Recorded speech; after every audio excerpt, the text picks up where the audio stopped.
That takes expertise. So my recommendation, number one, training, retraining, and training, and it's a continuous, practice. Retired judges in the UK, many of them are the senior arbitrators there, but they go for trainings too.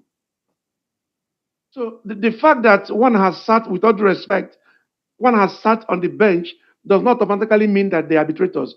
The late Justice Kayode Shaw was a very eminent arbitrator, but he also trained. He trained. And that was why his practice showed expertise.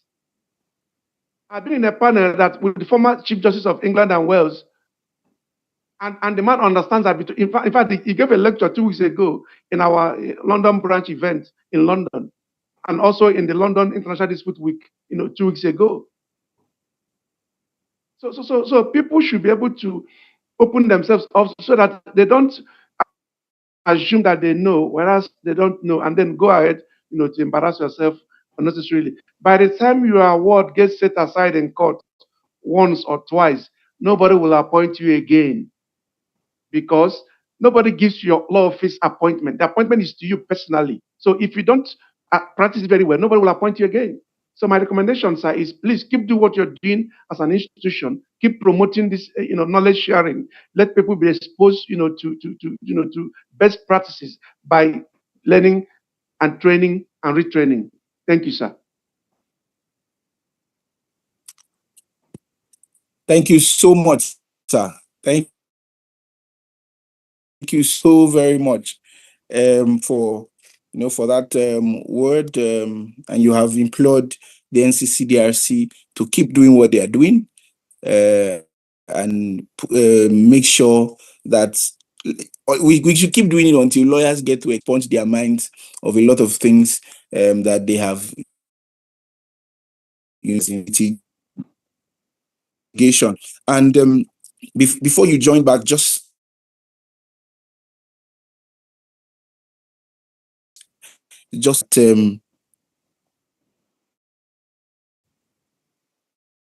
arbitrators, practitioners should ensure that they continue arbitration. A lot of things are happening within the ADR community,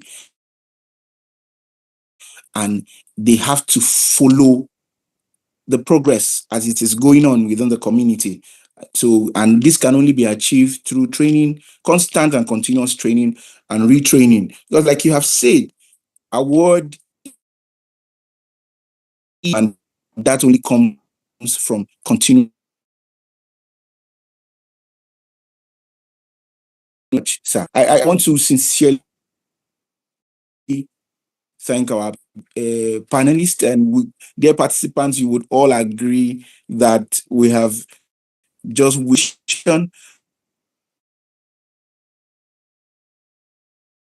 for their depth of knowledge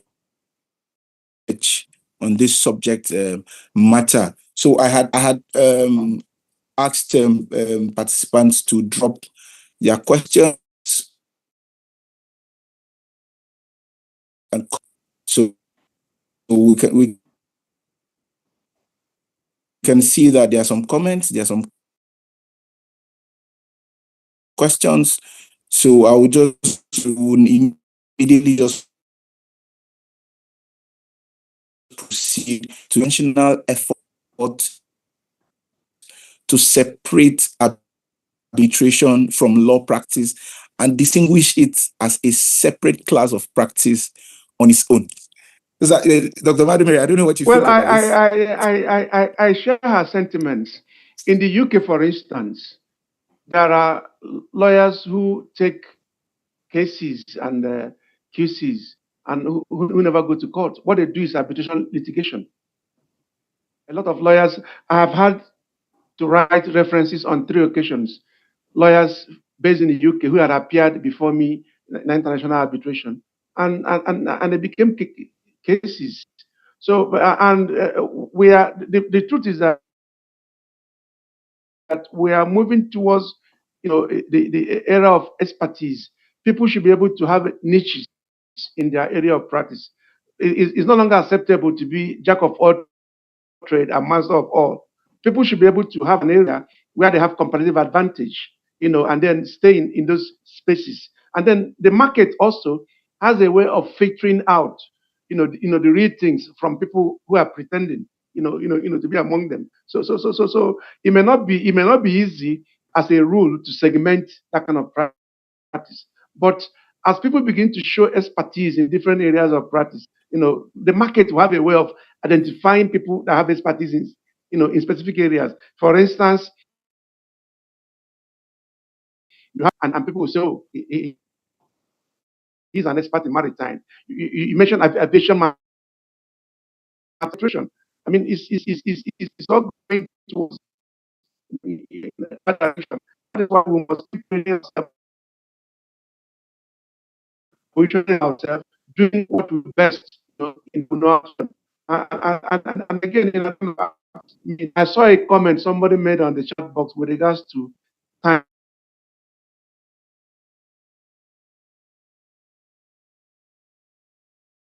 timeline for me. I agree, but the rule actually provides that fees must be paid, I think, within 30 days once it is requested. And if it is not paid, tribunal has options of what to do. You either terminate or you suspend. Most tribunals will not want to terminate, because if you terminate, that ends your appointment.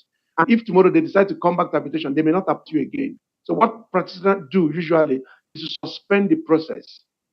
And then, of course, also there's also an option. For instance, if the claimant pays and the respondent does not pay, the rule also allows the claimant, on request by the tribunal, to go ahead and pay for the defaulting party. So there are ways you can go around such failures by parties, and there are procedures also in the rules that allows on what to do.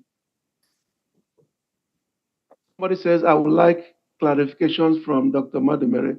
Hold on, let me try and read it. I would like clarification from Dr. Madumere on how setting aside awards by a court reflects incompetence of arbitrator. Of course, it does reflect. In fact, in our arbitrators panel, in a platform where I belong today, I just shared a decision of the Supreme Court. The arbitrator had given an award so many years ago, where he had awarded interest against a defaulting party, pre-award interest against a defaulting party.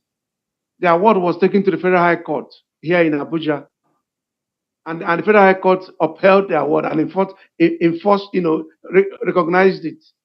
The appeal went on to Court of Appeal. Court of Appeal disagreed and set aside the award of the tribunal on grounds of misconduct. As far as the Court of Appeal was concerned, the granting of interest, pre-award interest, was misconduct, and on that basis, Court of Appeal set aside that award.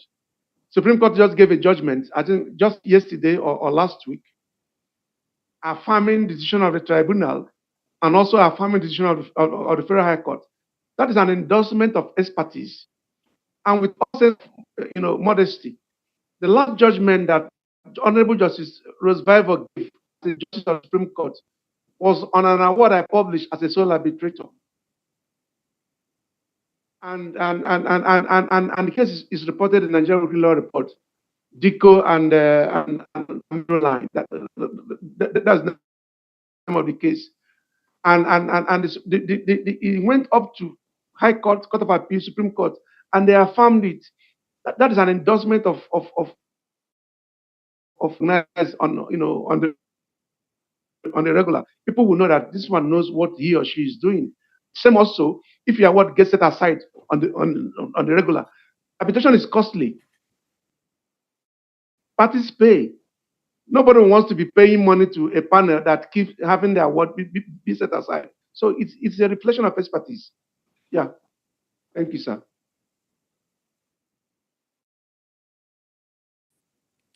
Thank you so much, sir. Thank you so much. Thank you so much. I can see that Okay, you sir. had All right, sir. Thank really you, sir. gone in managing. We had asked that everybody should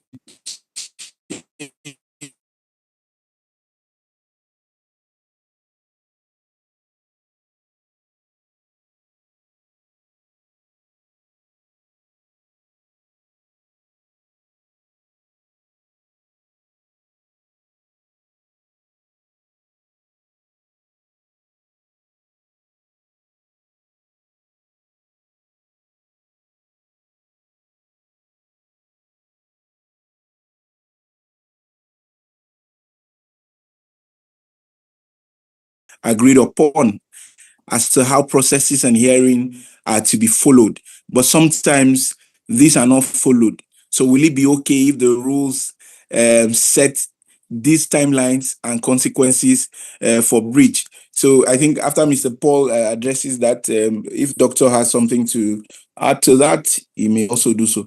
Mr. Paul, sir, if you can hear me. Yes, I think there should be all right. Thank you so much, sir. For breach of not following the timeline. The Arbitration Mediation Act, I can't remember the section, have a position for cost. The arbitral tribunal can award costs when necessary. So when party do not follow agreed timelines, it could be a ground for awarding costs against such a party, especially if the request for timeline is unnecessary or bogus. Like I said earlier on, not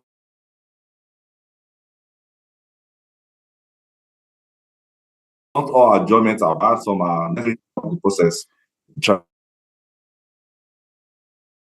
Tribunal should stand firm and not allow it. Should not allow it. Just like Dr. Marbury said in one of his applications, where a party tried to put in a lot of documents to force an adjournment or to cause a delay.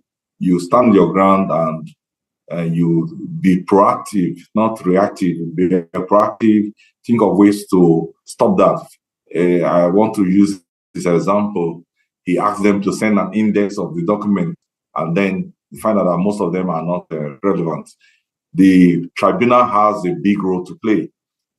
Enforce the rules, at what cost if necessary.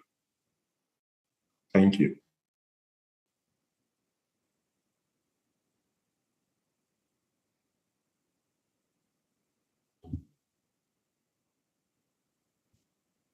All right. Looks I'm still here alone now, I suppose. Can you hear me, sir? Okay. Okay. I can hear you. All right. So I had asked that Somadumere would like to, he can throw more light after. Before you say something about that, I would like that you would join that with what Mr. Hamisu Hassan has asked in that box. He's saying that in addition to formal training in arbitration, what skill set should arbitrators acquire and develop to mitigate the tendency of tailoring arbitration hearings into courtroom litigation? If you can just merge both of them together and just this. Thank you very much. So I agree entirely with what Mr. Beleman has said. The hands of every tribunal. Now keep in mind that arbitration deals with commercial